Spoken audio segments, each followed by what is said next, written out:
fundamentally, we suffer from procrastination, or we have tendencies towards procrastination, because as children, we are treated as slaves.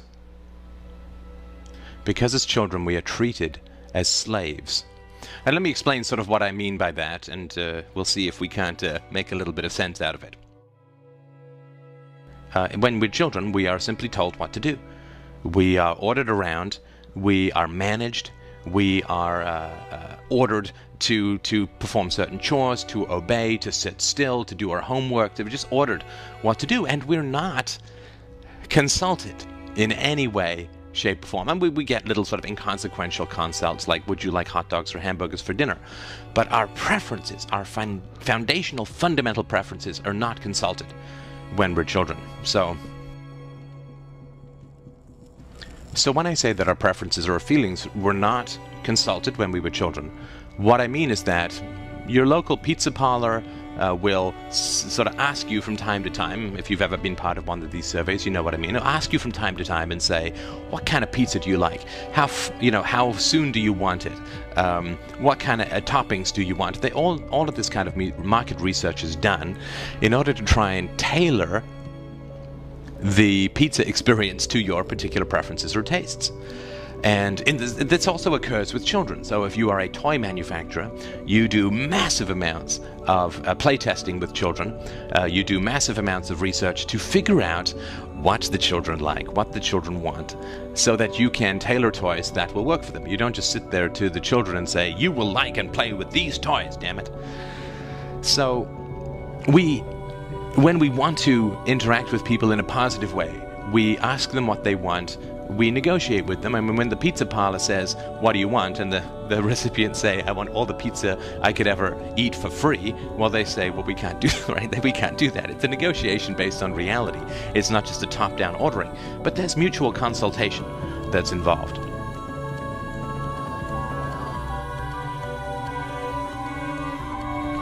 So when we understand that children's needs, wishes, and desires are consulted by toy manufacturers and other people, then we can understand that this is all possible. So compared to your experience within your family and your experience within your school, compare that to the toy manufacturer or the pizza place or any software vendor, whoever it is that asks you for your opinion about things and tries to tailor what they offer to your particular desires. From a realistic standpoint, from a what is possible standpoint, imagine that your mom or your dad sits down with you and asks the following, and again, this is from the upcoming book, Real-Time Relationships.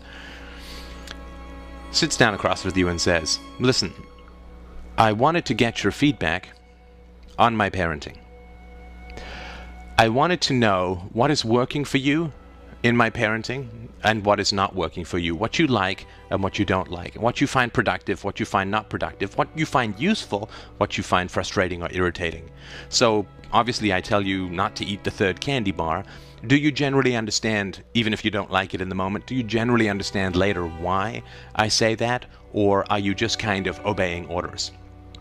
The negative feedback that I give you, or even the punishments, the timeouts, did they work for you? Do they make sense? Or are you just doing it because I'm telling you to do it? Or does it make sense to you what it is that I'm asking you to do? Even if it doesn't in the moment, like later on, does it make sense?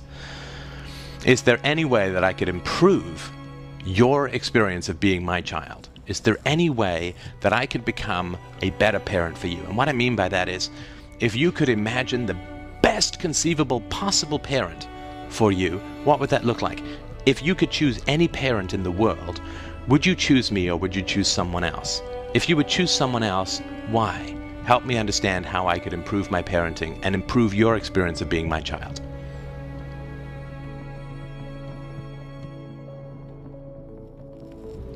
Do you see that you've never been asked that? Your parents never asked you that?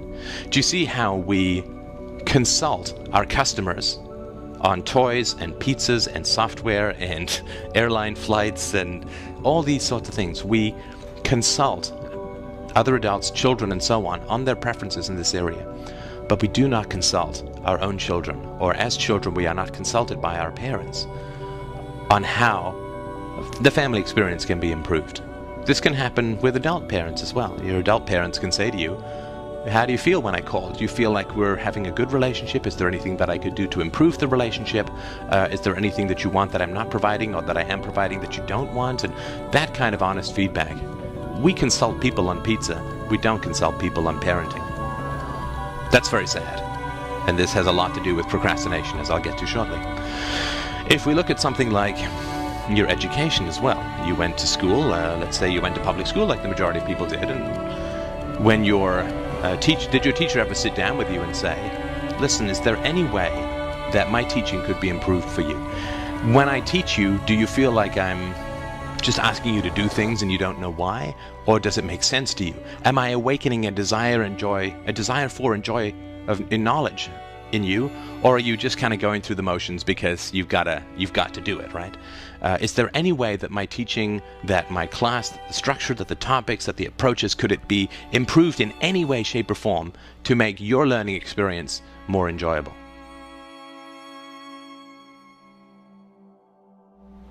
And think about that. That's what I'm talking about when I'm talking about that we are treated as slaves as children. Because our desires, our feedback, our preferences in a fundamental way are never consulted, are constantly rejected.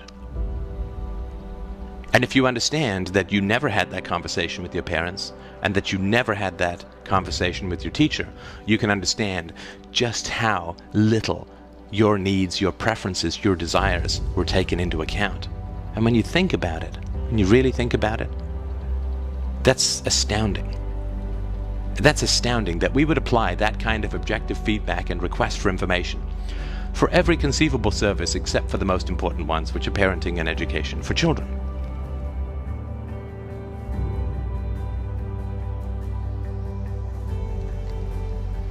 So, with that in mind, let's have a look towards how this affects the question or the issue or the problem of procrastination. When a slave master tells a slave what to do, orders a slave to do something, the slave resents it, of course, just as any human being resents being treated as an object, being treated as a machine, being ordered what to do with no account of the slave's feelings or preferences or desires. And the reason, I've talked about this in the book on universally preferable behavior, the reason, of course, is that the slave master is saying, my feelings are really, really important. My desire to get you to do something is really important. So feelings are really important. But your feelings as a slave, completely unimportant, inconsequential, negative. I don't want to hear about them. I don't want to know them. Just do it. Damn it. Feelings are very important. Feelings are completely unimportant. Feelings are very valuable and must be obeyed. Feelings are not at all important and must be suppressed, ignored. I don't want to know. This is the contradiction that's involved, of course, in ordering people to do stuff. My preferences, my wants, my desires are absolutes. Yours don't exist, don't have any value. I don't want to know. That's the hypocrisy that's involved in this kind of relationship. And that's why we feel resentment, right? So when the slave master orders a slave to do something, the slave can't say no because he'll be punished, right? The slave can't refuse, the slave can't negotiate, the slave can't fight back, the slave can't reject the order because the slave will be punished for doing that. But that doesn't mean that the resentment goes away. In fact, that makes the resentment worse, actually.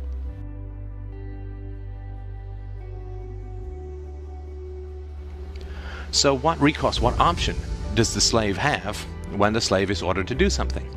To express the resentment. Everything we feel, we get expressed. It gets expressed in one form or another.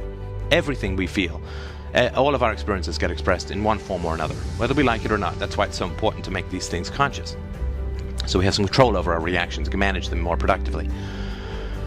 Well, I'll tell you that the slave's resentment at being ordered about manifests itself in passive aggression. What I mean by that is, if the slave master orders the slave to do something, the slave, who is not allowed to negotiate or to respond, will simply do it badly. The slave will make mistakes. The slave will postpone. The slave will act stupid. The slave will break something. The slave will do it in an unproductive way. And that is how the slave's passive aggression goes back up against the slave owner. Because the slave feels frustrated at being ordered around, and since that feeling is going to manifest itself, the way that that feeling manifests itself is the slave then makes the slave master frustrated by doing a bad job, right? So the slave master says, move these rocks, and so the slave moves them a foot, and the slave master comes back and says, no, move the rocks over there, right? And then the slave will move the rocks over there, and then we'll do nothing more. No initiative, no entrepreneurship, no thinking, no feedback, just becomes a passive, empty bag of muscle and bone that it will accept orders but do nothing more. What this means, of course, is that the slave master actually becomes a kind of slave, right? The slave master becomes a kind of slave. And because he's got to order the slave to do every little thing, and has got to constantly check up on what the slave is doing. Because the only way that the slave can express a desire for freedom or can express his resentment is to be inefficient. So slaves are always inefficient. That's why it doesn't work economically. You just order people what to do, and they express their resentment and frustration by making you resentful and frustrated, by driving you crazy. So to translate this into a typical teenage scenario, let's say you've got a mom who just tells you to do stuff and then gets angry if and when you don't do it. And so you're sitting there on your Xbox and playing Halo 9 million or something, and your mom comes in and says, hey, take out the garbage. Well, what do you feel? Master, slave, bang. You feel resentment, of course. Of course. It would be mad to not feel resentment, but it would be very unhealthy. It would mean that you'd be completely broken. So you feel resentment, and what do? You say, in a minute. Right? And if your mom is particularly aggressive, then you might roll your eyes. Yeah, okay, in a minute. Ugh, jeez. Take a pill. Take a chill pill, Mom. Right? You're going to respond to her aggression and order by putting things off, by doing it badly, by making it really frustrating for her to order you to do something. Right? You are going to respond to the frustration and humiliation that you feel from this top-down hierarchy by flipping it and making it really frustrating and annoying for your mom to do this. So you're going to say, in a minute, right? You're going to keep playing your game. Maybe you start a new game or whatever, and your mom's going to have to come back. Hey, take out the garbage. Yeah, Mom, relax. I'm just about to do it, right? This is the game that slaves and masters play. And it's an ugly, vicious, unending game unless you make it conscious and break the cycle. So this resentment, this balking, this passive aggression, this doing things badly, this delay, this feigned stupidity that occurs from a slave perspective is foundational to the problem of procrastination. Because when you live in a master-slave relationship, as we all did in schools, and almost all of us did in families, then what happens is anytime there's a goal, you resent it. Right? Anytime, because you have had your, quote, goals set by other people, not generated organically and spontaneously from your preferences or pleasures. Now, this is not the normal state of things at all, even remotely, even closely. When I was a teenager, I taught in a daycare for a couple of years, and I had a class of like 35 to 10-year-olds. And I found invariably, when I treated them with respect and asked them to do something and told them why, it was a forest of volunteer hands. You couldn't tell these children what to do. They'd just grudgingly do it if you forced them, and then resentfully, passive-aggressively do it badly, and you'd end up more frustrated. I'll do it myself, right? But when you treat children with respect and you ask them, tell them why it's important and so on, then they want to be, the big person like the adult and do the right thing and help. I've had children, my nieces, when they were very young, and a 3-year-old, she wanted to help me fold my laundry. And I had to take her to do my laundry because I didn't have laundry in the house.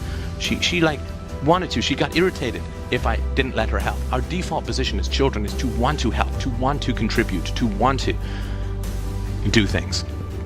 Just coming back from the Miami Symposium, Christina and I were at the airport, and we saw a guy hauling off these suitcases from the carousel. And his daughter was there, and she was like 4 years old, and she was like, she wanted to help. She wanted to carry one of these suitcases. She wanted to contribute. Right? And she got irritated when he sort of tried to say, look, they're too heavy, this and that, right? So we ended up having to let her try, and then, oh, can I help? And the children want to help, they want to contribute. So how is it that we get turned from people with that kind of children from that kind of initiative who want to help, who want to contribute, who want to participate, who want to be part of the running of the household? How do we turn from that to being these balky, passive-aggressive, don't want to put it off, do a bad job kind of people? Well, the way that we end up like that is that we're ordered around all the time and our needs are not consulted, and we resent being treated like animals, like robots, like machines, like objects. And we don't like being dominated, mistrusted, and bullied and dictated to. Who would? Who with any shred of self-esteem would want that or enjoy that?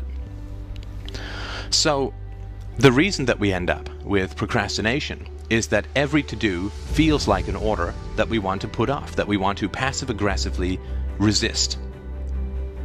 So everything, going to school, getting an education, going to college, getting a job, filling out form, anything that we have to do that is even remotely unpleasant, it makes us, puts us back in that phase of just being bang, ordered around, which we then resent and put off and postpone, and we evade and we distract ourselves by playing video games or watching movies or doing anything other than the things which are kind of piling up that need to be done, because we never were able to maintain and sustain that desire to participate and to work and to get things done, because we were, bam, just bullied around and ordered around when we were children.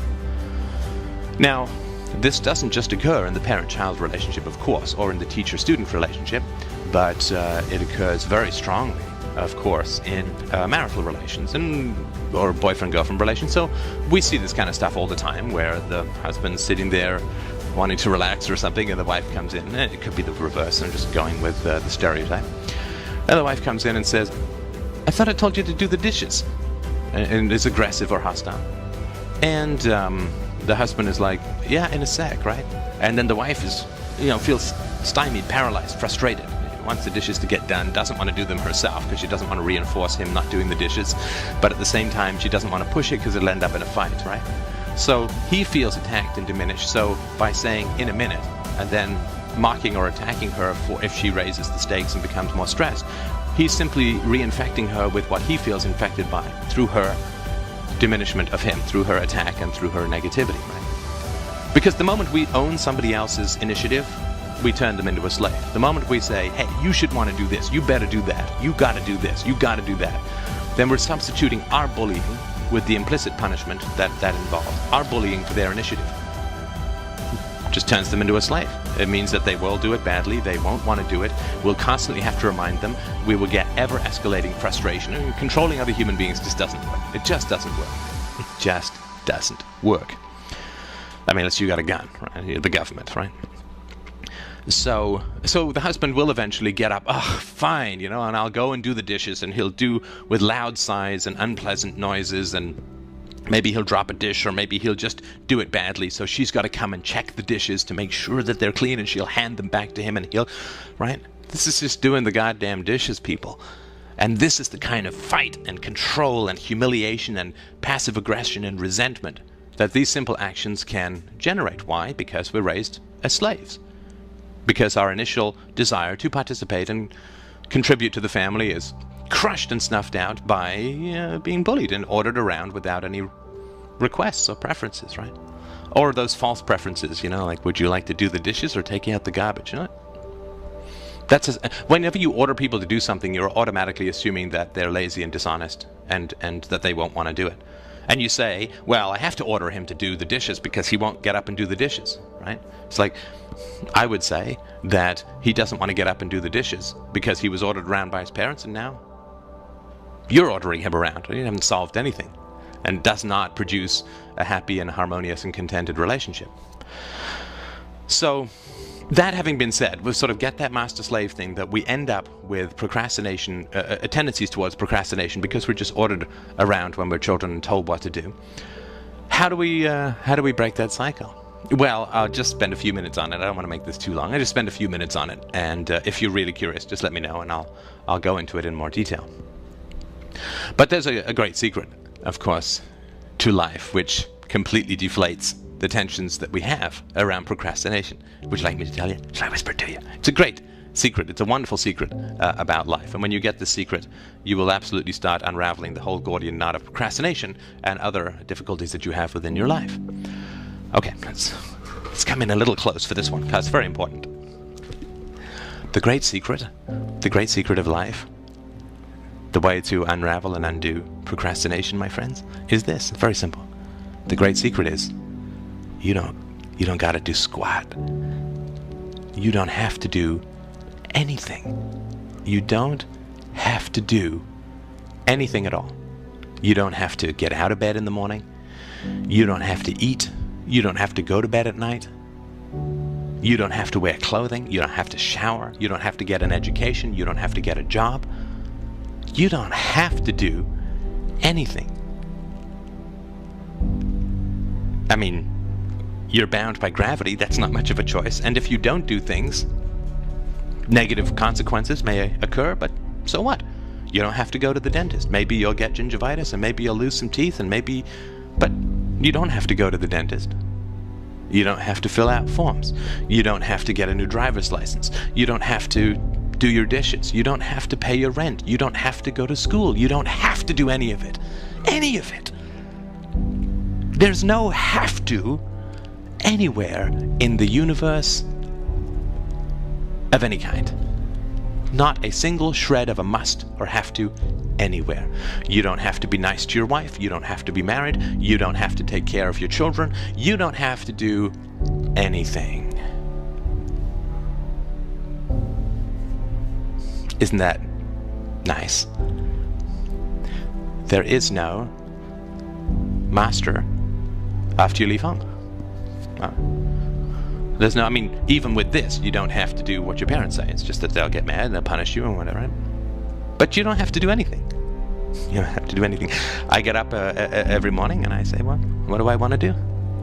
I want to do a video. I want to write an article. I want to pick my nose and watch soap operas. I want to eat bonbons. What do I want to do? I don't have to do anything. Even when I was getting up and going to work, I would wake up and say, do I want to go to work today? I don't have to. I don't have to at all. I don't have to get out of bed. I can sleep until noon if I want. There may be consequences to that. I lose my job, but I don't have to. Because the moment that we externalize these have-tos, we set up enslavement for ourselves, which then becomes resentment and procrastination. The moment we set up the have-tos, I've got to finish this education, I got to write that exam. No, you don't. You really, truly, seriously, and genuinely don't. You don't. There's no have-tos. There's no got-tos. There's no compulsions anywhere in your life. You don't have to pay your taxes. There'll be consequences. But so what? You don't have to pay your taxes. You don't have to eat. The consequence, you get hungry. You don't have to drink. Consequence, you get thirsty. But you don't have to do anything. If you're in school, you can walk out tomorrow. You can go and hitchhike to New Orleans and live as a panhandler. You can do anything that you want. Anything. The next 5 minutes, the next day, the next year, the next decade, the rest of your life is a completely blank canvas, and you can write in it anything, anything, anything, anything that you want. Anything. You don't have to do anything. And once you get that, then procrastination just dries up and blows away. Just dries up and blows away. Not tomorrow, not the habit that takes some unraveling. But through that act of saying, my future is a blank canvas, I can write anything, do anything that I want. I can become a clown, I can become an astronaut, I can do nothing. I can find some kind friend and live on his couch. Or whatever. Anything. You don't have to do anything. Once you recognize that life is a blank canvas and you can write whatever you want into the next 5 minutes, 5 years, or 50 years, once you get and understand that, then there's nothing to put off. Because everything that you do then becomes your choice, your preference. I go to the dentist because I don't want teeth problems. It's my choice. Nobody's saying, go to the dentist or else, or I'll punish you. No, it's my choice. It's my choice. Once things become your choice, once you reawaken and re-own your capacity to choose based on your own preferences, without have-tos coming clouding in from everywhere else, once you get that process underway, there's nothing to put off because you're actually choosing things. You're actually making those decisions. You're not just letting other people's expectations and desires and wants and anxieties bully you into X, Y, and Z, which then, the moment that you force yourself to do something, you immediately generate the slave resentment. Immediately and irrevocably. It's unstoppable. The moment you force yourself to do something, the moment you make yourself gotta do something because. The moment you've got to do something, boom, slave resentment, procrastination, annoyance, frustration, self-castigation, self-abuse, inevitable, can't be stopped. You can throw yourself off a cliff, you can't avoid gravity. You can choose to bully yourself to do things or to internalize other people's expectations, boom, you just get slave resentment, immediately, irrevocably, can't be stopped. That is the inevitable cause and effect relationship.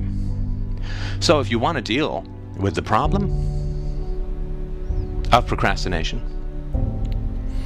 first of all, you need to recognize that it's not natural. It's not natural to procrastinate. It is an artificial scar tissue that results from being controlled and bullied when you were a child, in school, in church, at home, in your extended family, from not being consulted, from not being treated with respect. It's a sad, sad situation that results from this kind of control and bullying.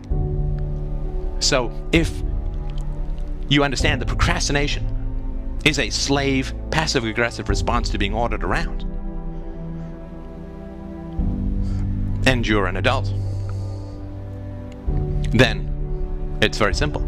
Since procrastination is a slave response, if you want to stop procrastinating, stop being a slave. And if you want to stop being a slave, that means stop ordering yourself around and recognize there's nothing you have to do. Anything that you do is your choice. There's no order. There's no one ordering you around. There's nothing you have to do. Make your own choices. When you own and make your own choices based on what you actually want, then you are free and you don't have to postpone anything, because what you're choosing is your life and your preference, and we don't postpone pleasure. We may defer it for a short time for the sake of greater pleasure later on, like going to the dentist. But you won't procrastinate because you are loving what you're doing. You are living in your preferences, your desires, not taking orders from other people, from the past, from history, from ghosts, from ancestors, from family, from parents, from schools, from governments, from churches, from popes. But your choices. Your choices. And when you own your choices, you won't procrastinate because it's your life. And we don't put off that which is pleasurable to us, which we live richly in the moment.